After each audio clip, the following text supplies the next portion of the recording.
The Obsidian Codex, Episode 3, The Journals.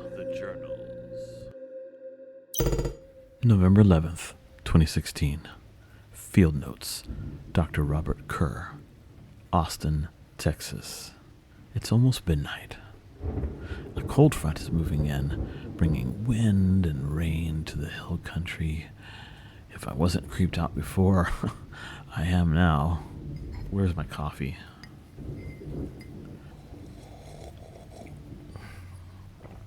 I was a little overwhelmed yesterday when I realized that these were indeed the secret journals of Nelson Kerr.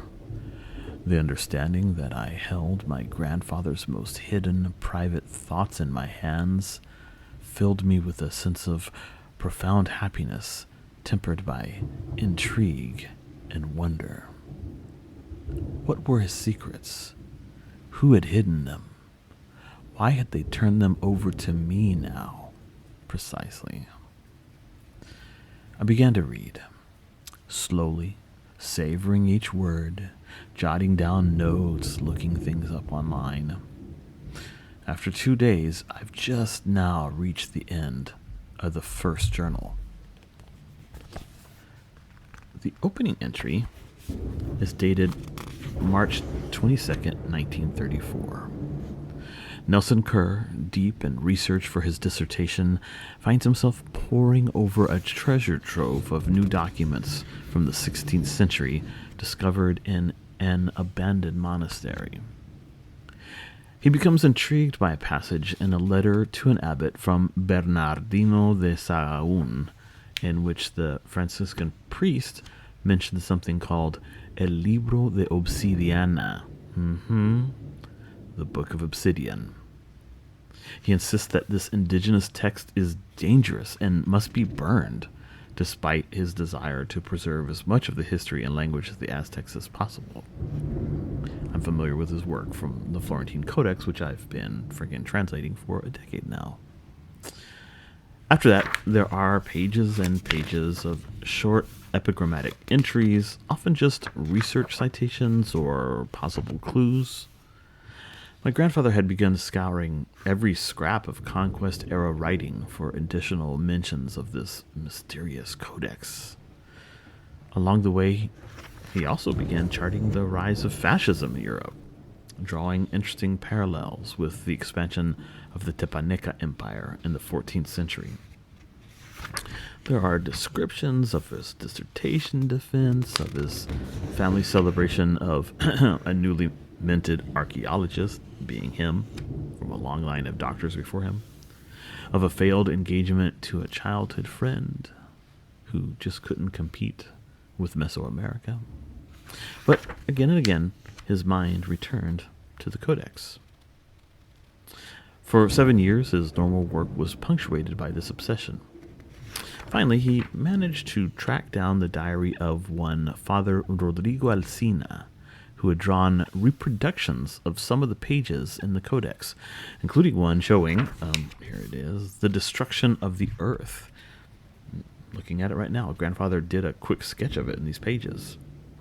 A man stands at the center of the apocalypse, with a speech curl twisting from his mouth. From it sprout tessellations of a similarly shaped glyph, the one that stands for the devastation of war. Teoatlachinoli, bloody flood, and scorched earth. The man is literally reciting words that are shattering the world around him. It's quite chilling. The priest also noted the name of the act that's being performed in this image. Intlalpoloa Xochitl. The last word is obscure, but he's glossed the phrase as El Rito de Aniquilación, the rite of annihilation. Alsina affirmed that the Codex had been destroyed by Juan de Torquemada, who had discovered it during his wide-ranging research into the details of the conquest and the history of the conquered. Devastated by the dead end, Nelson Kerr was nonetheless determined to discover the source of the codex. At the very least, he thought, perhaps he could learn more details concerning its contents. If luck were on his side, he might even unearth another copy of the pre-Columbian pictorial text. 3 more years of study yielded a clue: a marginal Latin gloss in an obscure collection of Indo-Christian hymns and Nahuatl that warned darkly against, let me get the phrase correctly, Librum nefandum ex urbe Tepoztlan, the abominable book from the city of Tepoztlan. Needless to say, my grandfather wasted no time in catching a bus.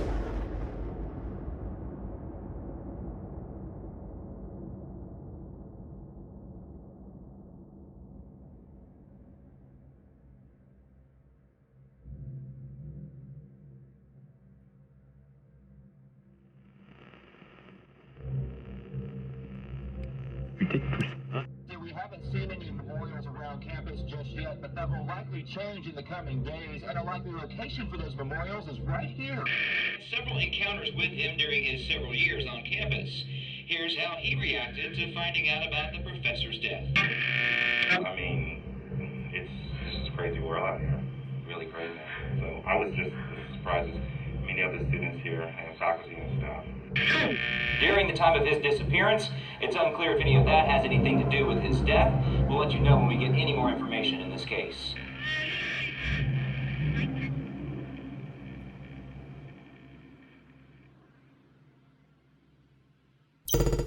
November 11th, 2016.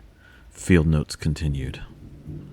This next bit is important enough that I should read 3 of Nelson Kerr's journal entries.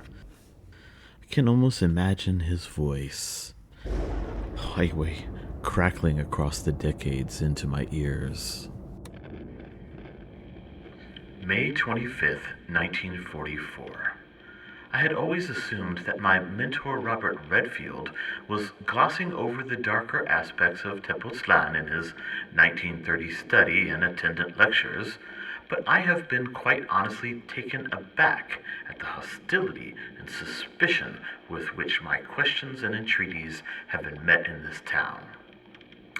I have spent the past week fruitlessly inquiring of various elders, church leaders, and municipal functionaries whether any knowledge has been preserved locally concerning the Obsidian Codex, its origin, its authorship, and the possibility of its continued existence.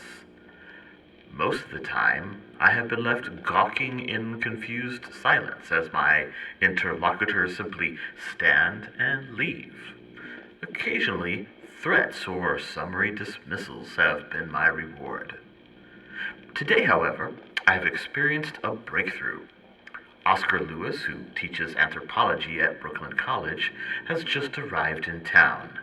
He apparently spent some time there last year, laying the groundwork for an in-depth study of the community that will more fully round the profile Redfield produced a decade and a half ago. Fascinated by the general thrust of my own research, Lewis has kindly introduced me to certain contacts of his. My credentials thus being confirmed by someone in whom they trust, these individuals promised to aid me, affirming their knowledge of a man who likely has information of value to my investigation.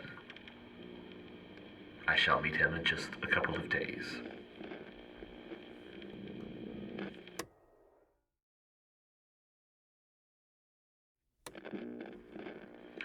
May 29th, 1944. Yesterday, I was taken to an aging shaman named Don Felix.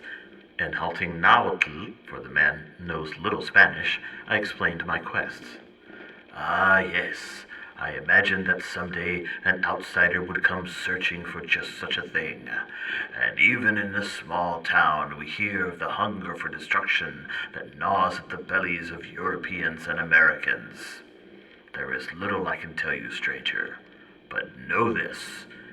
The ancient stories say that when Quetzalcoatl was preparing to leave this world, he entrusted his most dangerous lore to a secret society. Though this knowledge was to be passed orally from adept to acolyte down the years, the Cabal painted a pictographic folding book to serve as a memory aid, a document that they knew must be kept from prying eyes. As a result, they became known as In Ite Pishkawa Itza Moshli, the keepers of the Obsidian Codex. Does this Cabal still exist? I pressed.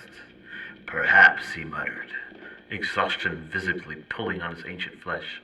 I know not, stranger. The scant words I have shared with you were spoken to me when I was very young. I have never pursued the knowledge you seek, and I urge you to turn away from this path. The keepers, if they are still among us, have kept their lore locked away for more than 1,000 years.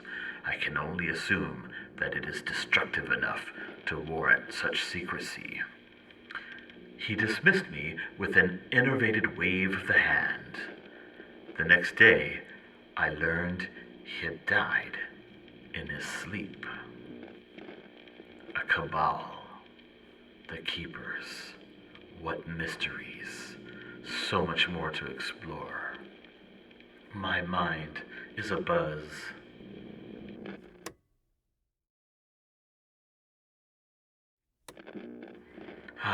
June 3rd, 1944, a day I shall never forget.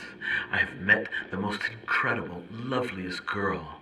I went to the fountain just after dawn to retrieve some of the delicious stone-cooled water.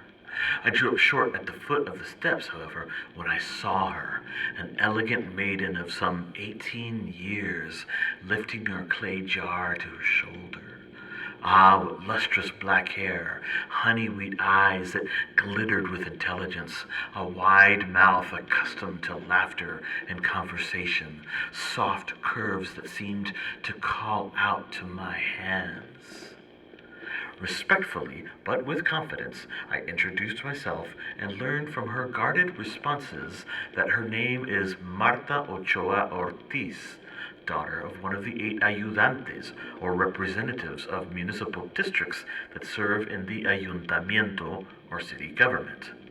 Fluent in Mexicano, her mother being a Nahua from Santa Catarina.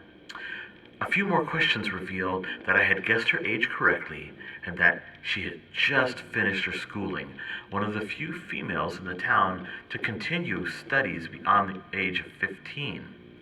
She was well-spoken and remarkably poised. Understanding the treacherous waters I was dipping into, but driven nonetheless by emotions I had almost despaired of ever feeling, I asked whether I might write her.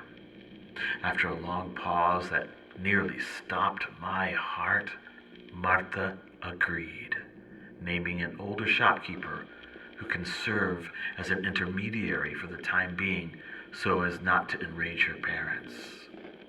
Though nearly 20 years her senior, I find myself grinning and humming romantic songs like a love-struck adolescent boy. Ah, Marta, she changes everything.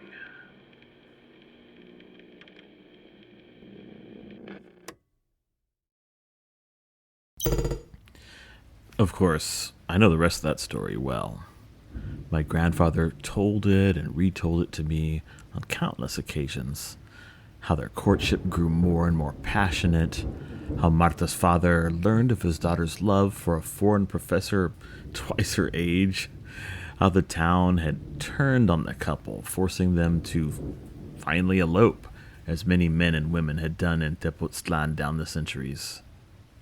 But they had never returned.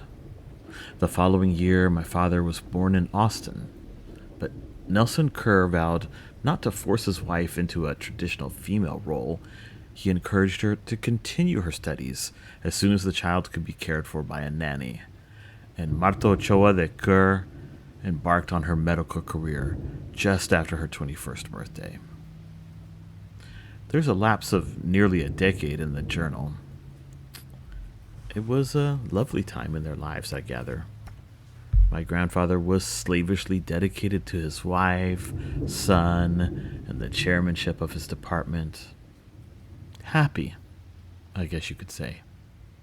Although, it's been so long since I felt joy that I wouldn't know. Oh shit, it's my kid.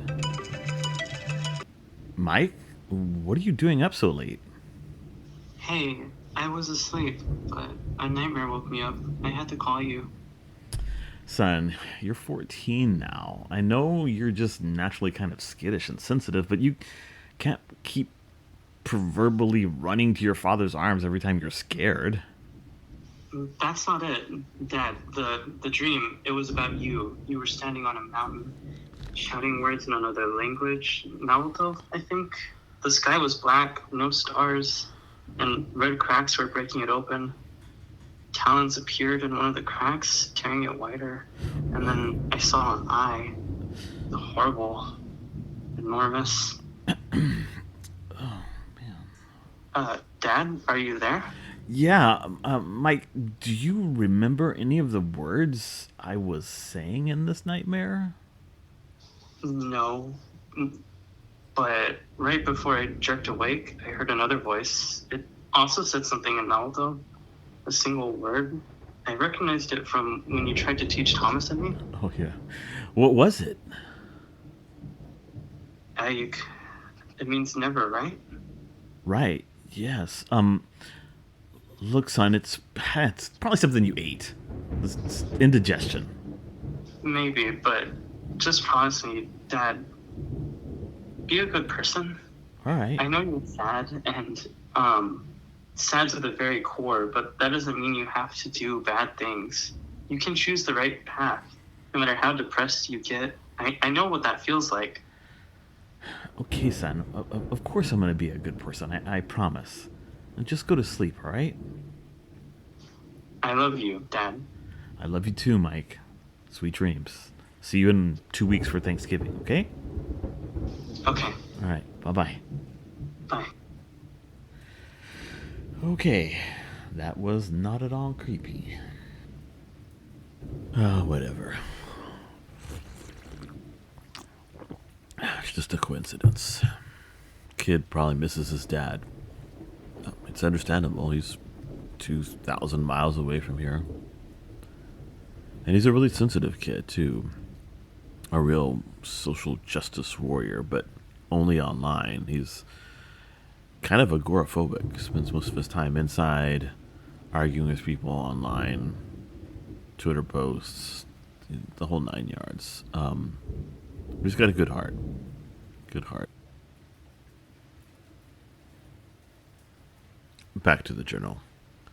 As if destiny itself were warping the world to draw him closer to its darkest secrets, Nelson Kerr then stumbled across a letter dated February 21st, 1812, sent from priest and revolutionary General José María Morelos to Miguel Hidalgo y Costilla, leader of the Mexican insurgency against New Spain.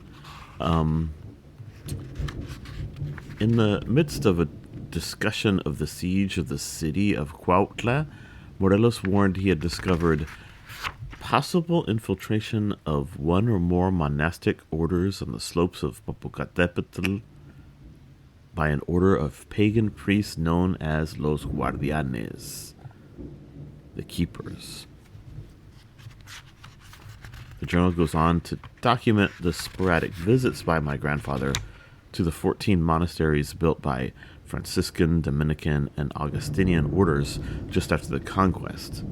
These sprawling masterpieces of architecture whose broad, open-air atria were designed to make indigenous converts more comfortable with the imposing symbols of the new religion.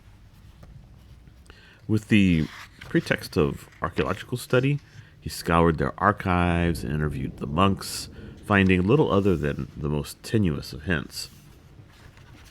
A breakthrough came when Nelson learned that 4 monks were leaving one of the Franciscan monasteries at the urging of Father Joaquin Heibel, an American priest who had been petitioning Rome for decades to establish a Benedictine priory in Mexico. Now, with the support of the Mount Angel Abbey in Oregon, Heibel's dream of outreach would become a reality, and the order-switching monks had already moved to Cuernavaca to help navigate the initial bureaucratic red tape. Each of the 4 monks was from Tepoztlan. A little digging revealed they were all related. More promising was the fact that members of the family had served in the same monastery for 150 years. Cornering the youngest of the group, Nelson Kerr laid out his evidence and insisted he be told the truth before he went to church leaders and revealed the existence of the cabal. The monk's name? You guessed it, Fausto Quevedo. With an inscrutable smile, he agreed to recite the Obsidian Codex.